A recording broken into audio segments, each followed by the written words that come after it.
যে কোনো ব্যক্তি যদি সুদ খায় তাহলে ওই সুদখোরের কারণে এলাকার মধ্যে আযাব গজব দেখা দেয় এবং ওই সুদখোরের কারণে এলাকার মধ্যে দুর্ভিক্ষ দেখা দেয়।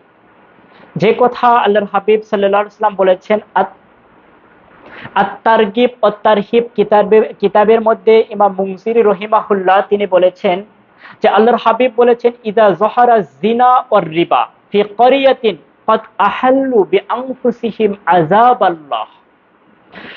আল্লাহর হাবিব বলেছেন, যে ব্যক্তি সুদ খায় সেই ব্যক্তি ওই এলাকার মধ্যে আল্লাহর আযাবকে তিনি জায়েজ করে নেন, হালাল করে নেন।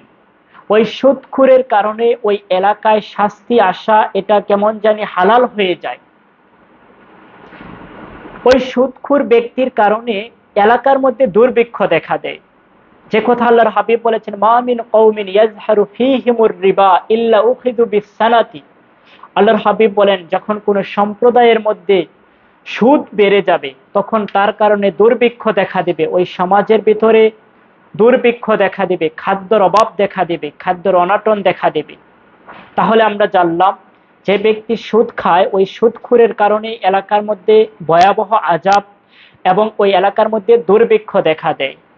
আল্লাহ তাআলা যেন আমাদেরকে এই সুদ নামক গজব থেকে হেফাজত করে।